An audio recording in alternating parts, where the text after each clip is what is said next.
Okay, so for most people, when you see Jar Jar Binks, you see like a bumbling idiot who doesn't really know anything and just kind of goes along with it and happens to have things work out in the end. But I'm here to prove that Jar Jar is in fact a Sith Lord. Awesome. So one aspect that we need to understand is that Jar Jar Binks is actually a highly skilled warrior.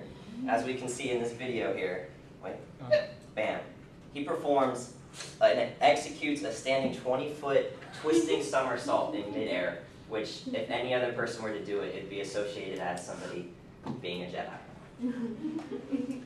And he has other situations where he got like a droid stuck on his foot and he's walking around and he's flopping the droid everywhere, but he ends up blowing up like an entire tank or something. Is it luck, or is he actually just a highly skilled warrior? As our good friend Ben Kenobi says, in my experience, there is no such thing as luck. So, in the sense of when the Jedis were being written into the script, they're formed of martial arts and fighting style with the lightsabers, which would actually be like swords or staffs. Actually matches Shaolin monks' style of martial arts, and Jar Jar here actually practices a form of martial arts that is modeled after the Shaolin monks called Ziquan, which in English means drunken fist. And this is an example of Jar Jar performing his drunken fist. Look at that. And then this is the exact actual drunken fist.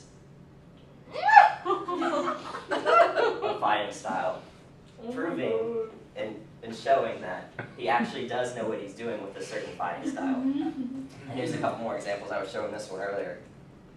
We were talking about it earlier.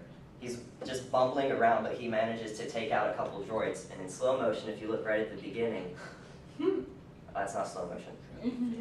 But anyways, right at the beginning, he accidentally and innocently dodges a couple blaster fires, which, as Obi-Wan said, is not lucky. And then here we have this example of Jar Jar. The two Jedi here are attempting to climb over and ambush these droids. And then, as you can see, Jar Jar bumbles down and falls off the ledge. But in slow-mo, when we look closer, why are these not going in slow-mo? Anyways, when they... Okay. That's okay. Go back and just pull the slider. Okay. When it starts to play, grab the little button. When it's... When it's in slow motion, you can look, and we can see that... Hold on, where is it?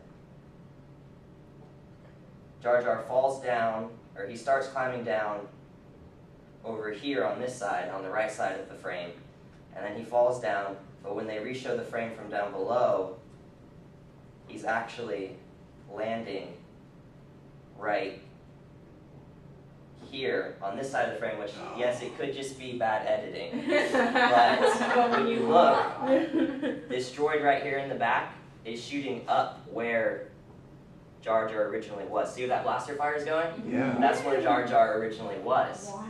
So why, he's actually performing another super duper Jedi flip in midair. And then in fact, you can see the other droid next to the one shooting, you can see him tracking to where Jar Jar actually ends up landing. So off screen, what you don't see is Jar Jar is actually performing awesome flips like the Jedi. Okay, so he just happens to have this physical strength, which, doesn't necessarily make you a Jedi, and he can do all these flips and acrobatic, drunken fist style of fighting, but he does indeed have Jedi mind control. Now, why would Obi-Wan and Qui-Gon Jinn in the first movie allow such a bumbling buffoon to tag along with them on such sensitive and dangerous missions, or even end up promoting him to general, and then end up taking a senator's position in the galactic galaxy? The only answer is Jedi mind control. So here we can see Jar Jar Binks executing mind control, like in all the Jedis. He's like, these are not the droids you're looking for.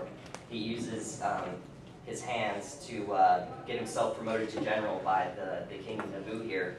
And then in a similar scenario, he ends up convincing Queen Amidala here to promote him to senator using Jedi mind control and movements. And then here we can see when he's in the Galactic Senate, he ends up convincing the entire galaxy to abandon democracy by just the wave of his hands and give all power to this one guy, Chancellor Palpatine.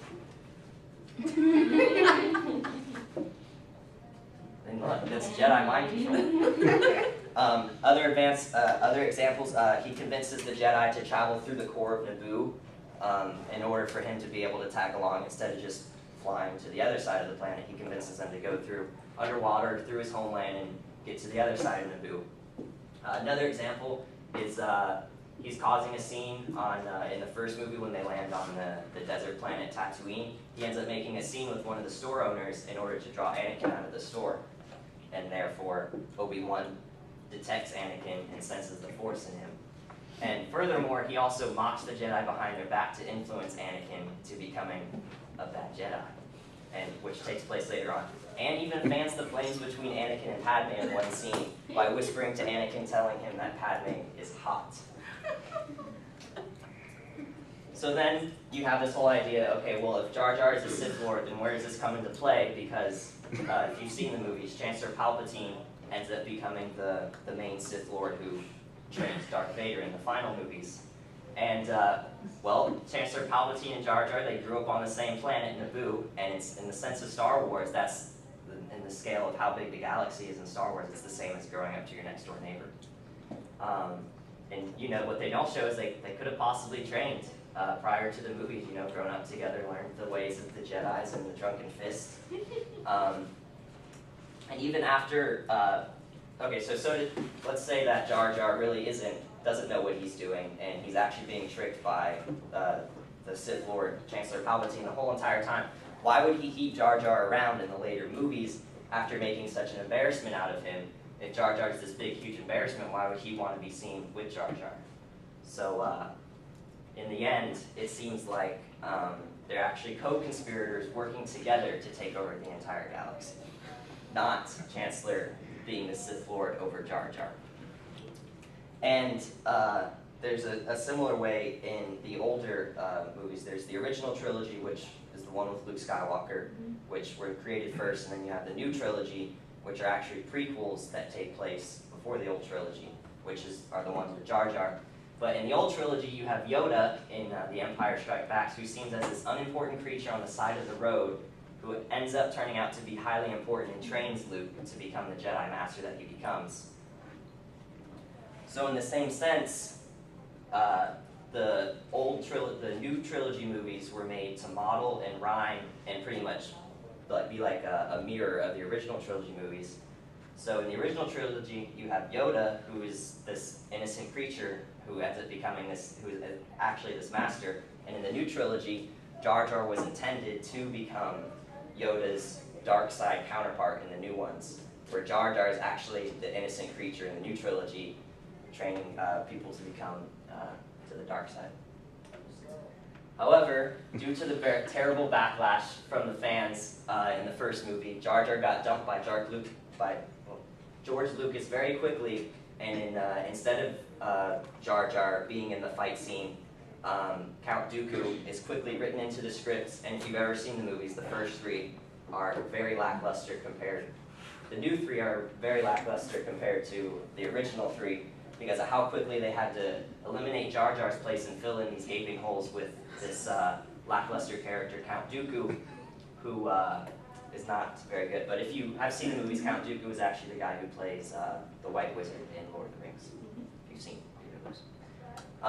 But anyways, there's this fight scene in the second one of the new trilogy, and Yoda fights Count Dooku, but what was supposed to happen here is Jar Jar's ultimate plan of dark-sideness was going to be revealed, and Yoda and Jar Jar were literally going to battle each other. But, oh, there's supposed to be a sound bit. But anyways, the sound bit, there was, is George Lucas literally talking about how if Jar Jar was to come into full fruition, it would be a game changer for the storyline of the original three. So originally, Jar Jar was in fact supposed to be a Sith Lord, and it was written, and there's proof of it in the scripts of the storyline. But due to backlash, he was just seen as this terrible buffoon. And some believe, if you have seen The Force Awakens, some believe that this guy, the Supreme Leader, is actually Jar Jar Binks. I don't think that because, The ears. what's that? Yeah, well, because they say this is actually a character who was around during the original 6 movies and was there to witness what happened. But I don't think it's him because he was such a terrible publicity for Star Wars. Everybody hates the new trilogy thanks to Jar Jar. So I don't think it's him. And now that Disney owns it, they wouldn't want all that backlash from the fans. And so, you know, was he actually a Sith Lord? I say yes. The proof's there. But regardless of whether or not he is now, he was originally intended supposed to be a Sith Lord.